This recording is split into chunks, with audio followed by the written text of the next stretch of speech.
Bom dia a todos. E continuando então o nosso estudo do livro Obreiros da Vida Eterna, hoje com a segunda parte do capítulo 6, Dentro da Noite. E nós vimos na aula passada que a certa altura da expedição que saiu da casa transitória para atendimento a um irmão muito querido de irmã Zenóbia, a um certo lugar, André Luiz não resistiu. Ele não resistiu à indignação que chegava a ele, chegava ao seu espírito, daquele lugar sombrio, daquela escuridão, daquele abismo, parecendo um abismo. E ele então pergunta intimamente, será que ali seria aquele abismo que Zenóbia tinha já falado a ele? E ele com aquela vontade de perguntar, mas sabendo que não poderia falar. Já tinham avisado a equipe toda que era para continuar em silêncio durante a expedição. Mas mesmo tendo sido pedido, ele então quebrou o silêncio e perguntou: jazem aqui almas humanas? E pronto. Bastou essas 4 palavras para que os lamentos e as rogativas começassem. E aí começou assim: ajude-nos, quem passa, por amor de Deus, salvai-nos por caridade, socorro viajante, socorro, socorro. Verificou-se então o imprevisto. Certamente as entidades em súplica permaneciam juntas ao mesmo lugar, mas figuras animalescas e rastejantes lembravam sauros de descomunais proporções. Da zona avançavam para a nossa caravana, ausentando-se da zona mais funda dos charcos. E então ali se viu que bastou as 4 palavras de André Luiz, quebrando aquele silêncio da caminhada da expedição, para que começasse então o barulho daquelas almas em sofrimento. Ajude-me, socorro, socorro.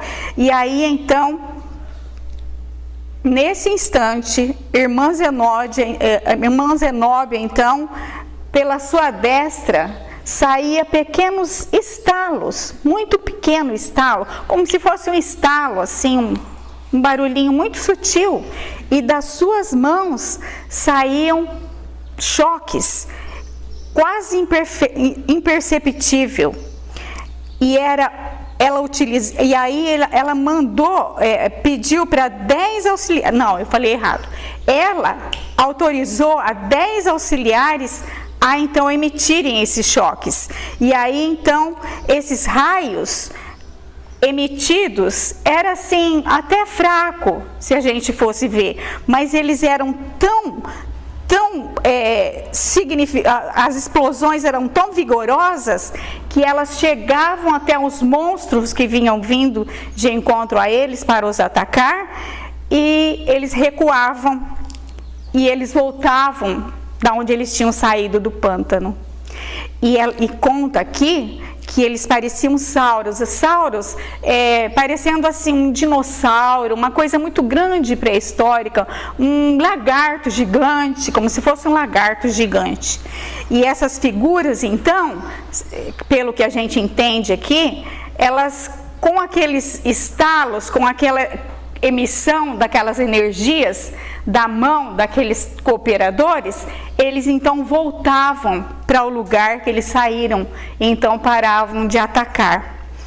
E aí André Luiz conta o pavor que foi tomando conta dele, e ele conta mesmo que ele teve vontade de fugir dali, ele tinha vontade de volitar, de usar a volitação e sair, mas a serenidade daquele grupo infundiu nele aquele desejo, aquela vontade de continuar quieto ali, esperando.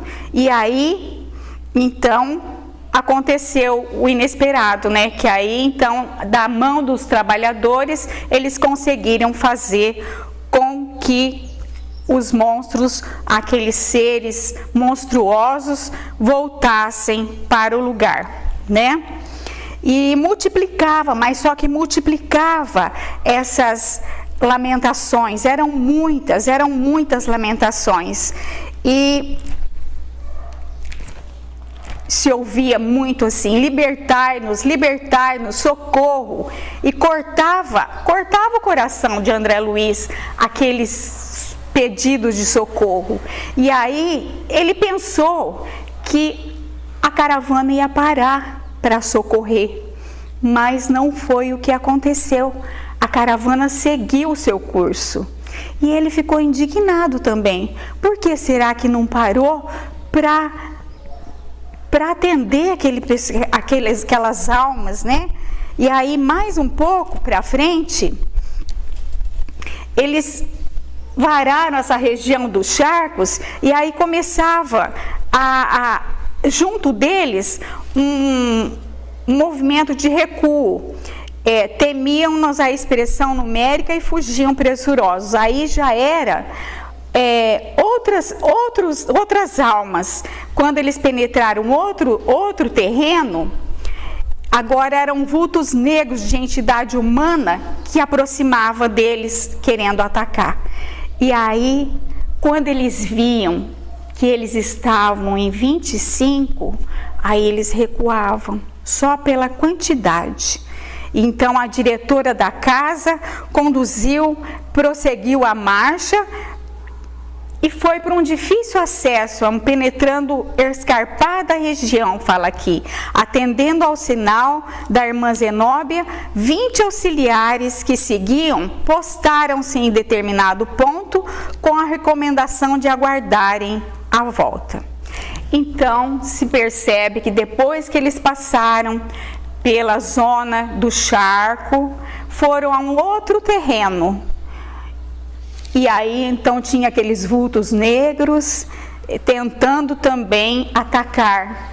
E aí, como eles viram que a caravana era muito grande, eles mesmos recuavam e não atacavam mais. Aí então a caravana prossegue e ela disse que penetraram em uma região escarpada, quer dizer, de difícil acesso. Era uma região assim onde nem todos conseguiam chegar. E então a irmã Zenóbia começa a explicar onde eles estavam. Estamos em reduzido oásis de paz, em meio do deserto de sofrimento, esclareceu Zenóbia, quebrando longo silêncio. Agora podemos falar e atender aos objetivos de nossa vinda. Logo após, evidenciando preocupação em sossegar o íntimo, referentemente aos sofredores anônimos que encontráramos no caminho, explicou-nos delicadamente. E então, vamos parar um pouquinho para explicar o que está acontecendo aqui. Eles então passaram por toda aquela dificuldade e chegaram no lugar de paz, porque o oásis para nós não é uma vegetação gostosa que existe depois do deserto. Então ali era um lugar muito mais sossegado, diferenciado daquele outro que eles saíram. E ali então eles poderiam conversar, a irmã Zenóbia poderia falar, cada um poderia falar, porque ali era uma zona escarpada, mais difícil acesso, então eles estavam mais sossegados. E até o ambiente ali era melhor, a lua era mais clara, a relva era mais doce, o ar era mais tranquilo. E então ela explica que era um oásis, que agora então eles poderiam falar. E explicava então para todos que o apelo daquelas almas cortava o coração dela, cortava assim o coração, que eles não eram impermeáveis àquela pedida de auxílio daquelas almas que ali estavam em sofrimento. Mas aí ela explica que eles ainda não estavam prontos para receber ajuda. Eles não queriam ajuda. Por quê? Porque a casa transitória sempre tentava auxiliá-los, levava essas almas até a casa transitória, atendia, socorria eles, libertando ele daqueles monstros que ali estavam. Mas o que acontecia? Depois que eles estavam melhor, eles, pela sua própria vontade, queriam voltar para o charco, queriam voltar para o mesmo lugar de onde eles saíram. Então era a vontade deles que ainda comandava. Eles queriam permanecer onde eles estavam, não queriam melhorar. E então ela diz essa frase que eu achei de uma importância muito grande. Ela disse assim para a equipe: é imprescindível que o sofrimento lhe solidifique a vontade para as abençoadas lutas do porvir.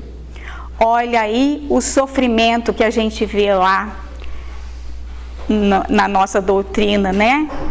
Falando que o sofrimento é uma bênção para os seus eleitos, que a dor é uma bênção para os seus eleitos. E aqui no caso desses espíritos, ela agiria como?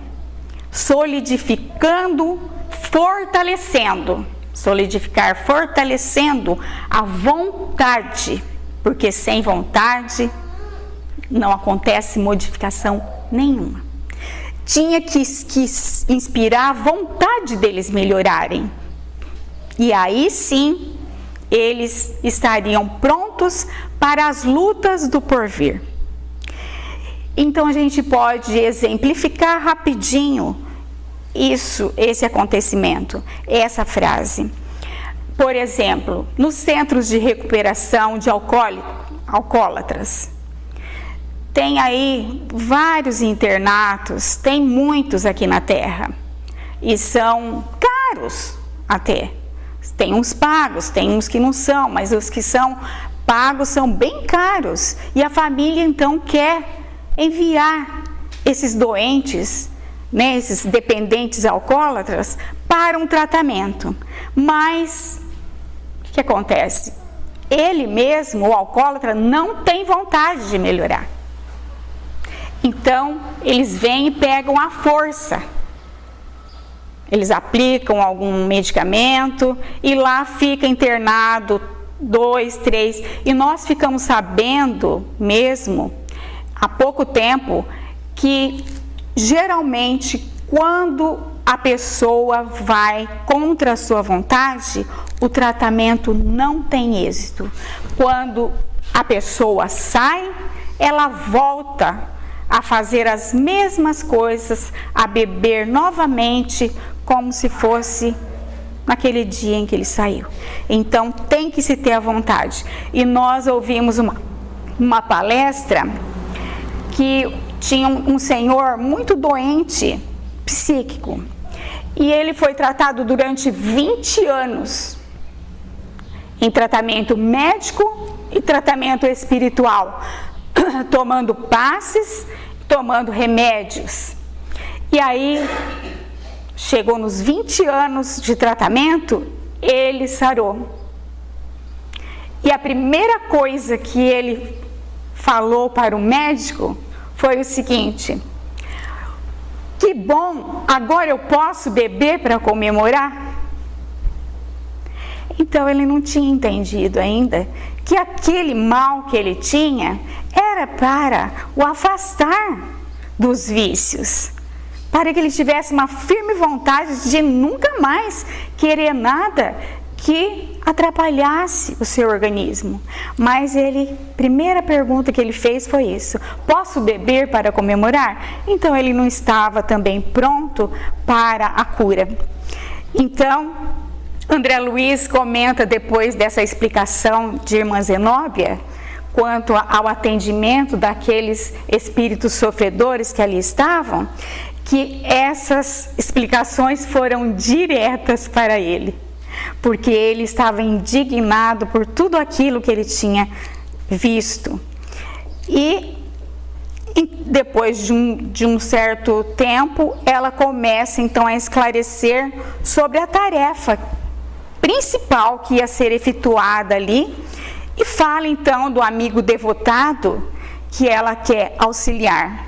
E nós vamos então ler um pouquinho para a gente entender a situação desse amigo de irmã Zenóbia que precisava do auxílio do alto.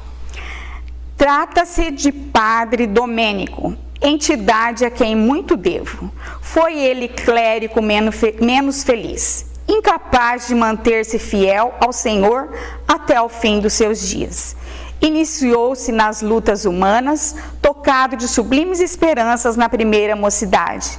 Entretanto, porque os desígnios do Pai eram diversos dos caprichos que alimentava ainda no coração de homem apaixonado e voluntarioso, em breve caía em despenhadeiros que lhe valem os amargosos padecimentos depois do túmulo.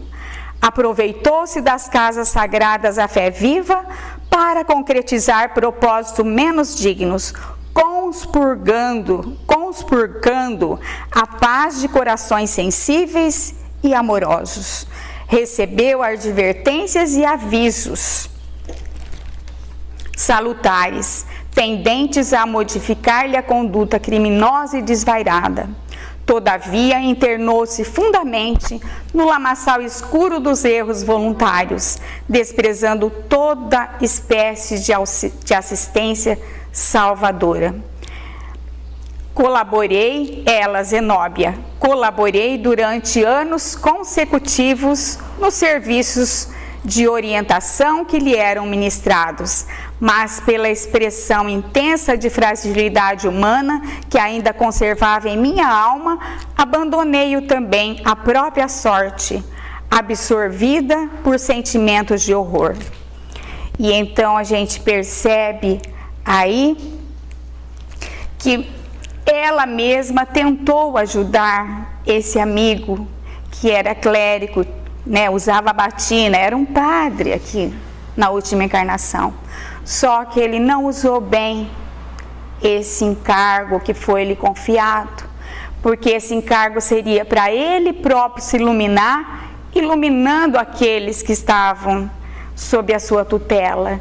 E não foi o que aconteceu, como nós vimos, que ela descreve muito bem. Ele caiu e ainda levou muita gente junto, né, dessa queda que ele teve. E aí então ela conta, né, que ele volta, que ele tem sofrido muito, que ele ficou na terra até o final dos seus dias, depois desencarnou em situação muito infeliz. E ele tem sofrido muito, ela diz. E aí ele voltou da crosta em angustiosa circunstância. Por quê? Porque ele fez muitas coisas erradas, ele ocasionou desastres morais de reparação muito difícil. Ele então teve muitos erros e ficou então devedor da lei, né? Devedor. E aí então ela conta, né, que ele teve avisos e ajudas do plano espiritual.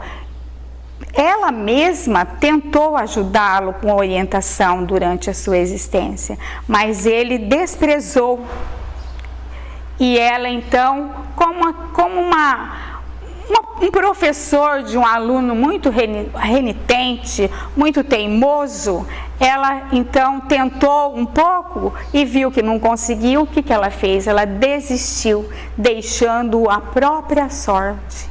E aí então ele passou a sofrer muito mais sem a sua ajuda.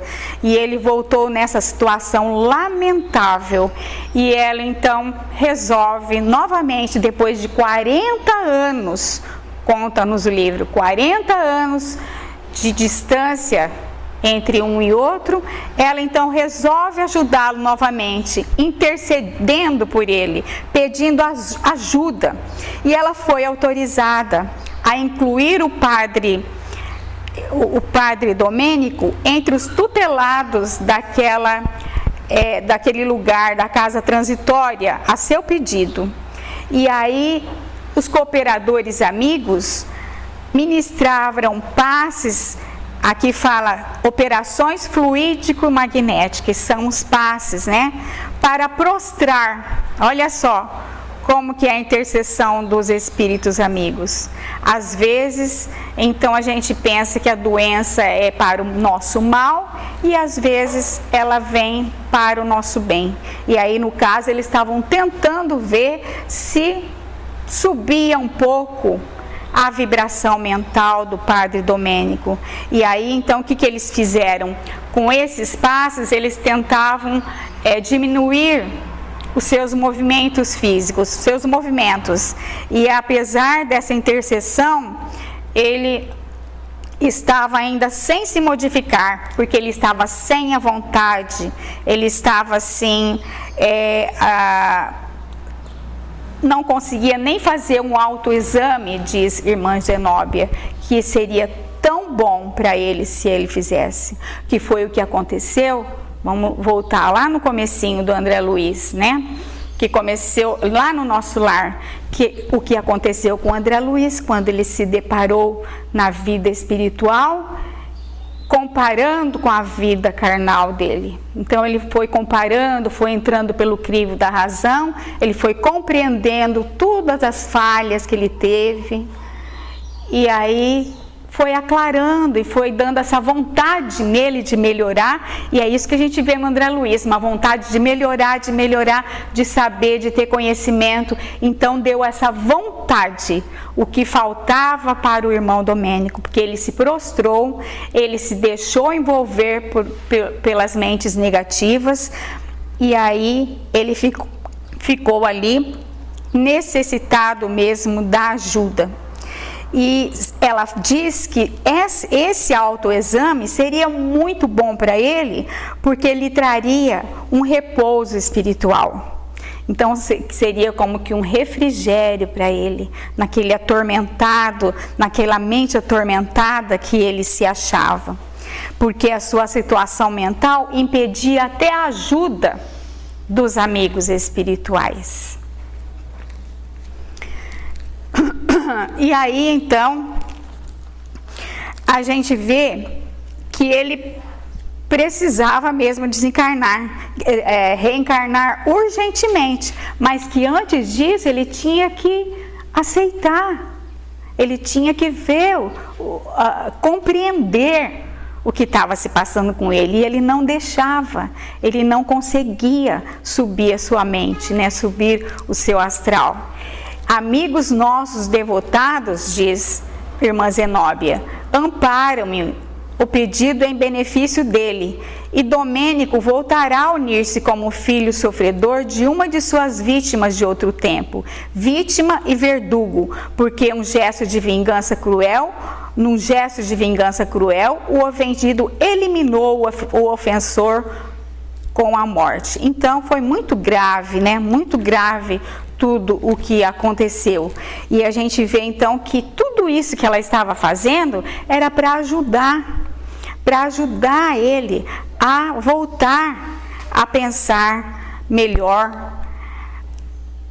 Aí ela conta, né, que ele necessitava regressar em serviço expiatório por tudo que ele fez de errado, mas que para obter esse resultado ele precisava melhorar primeiro. E ela então estava tentando ali, naquela noite, junto com os amigos, André Luiz e mais os 3 espíritos que vieram de nosso lar, tentando mexer com o coração desse padre Domênico. E aí então ela fala, cheia de esperança, né? Ela fala assim: se conseguirmos um raio de luz que entre em seu íntimo, que o leve às lágrimas para desabafar o coração, ele conseguirá enxergar o espírito daquela que lhe foi mãe abnegada e amorosa na última encarnação. Então, eles estavam ali tentando, com tudo isso, fazer com que ele enxergasse a necessidade, a vontade, despertasse nele a vontade da melhora, né? E aí explica, então, que no momento que eles estavam ali vivendo, que Domênico só ouvia, mas ele ouvia como um cego que não consegue ver. Alheio, né? Eu ouvia, mas não entendia. E ela tinha muita esperança que naquela noite, com a ajuda dos amigos de nosso lar, com a ajuda da clarividência de Luciana, com o valor da prece, olha como que a prece é importante, gente. Com o valor da prece, elevar a vibração do Padre Domênico e então, quando elevasse o seu padrão vibratório, ele chamaria a sua mãe, porque aí ele conseguiria enxergar, senão ele não conseguiria nem enxergar a sua querida e abnegada mãe, que estava querendo tanto ajudar, né? A sua genitora da última encarnação, que o amava muito, muito mesmo. E aí ela conta, né, irmã Zenóbia conta que seria então a mãe dele que o levaria até a crosta para começar então o trabalho da reencarnação.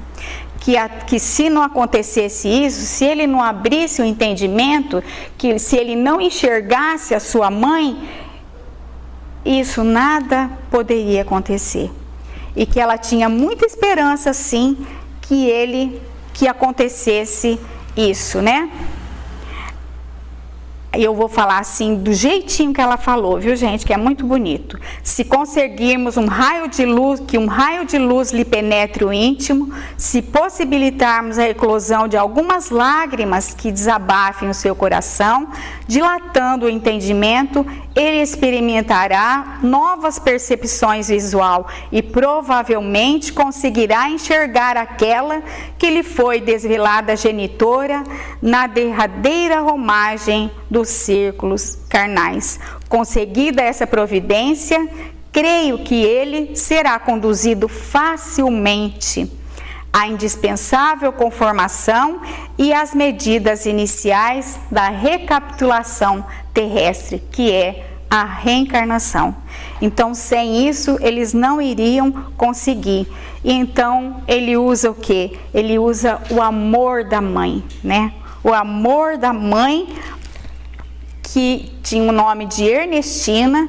Então, a hora que ele então pudesse, tivesse assim preparado, aí chamaria Ernestina para que ela então o levasse, o transformasse, porque só o amor, gente, só o amor transforma, né?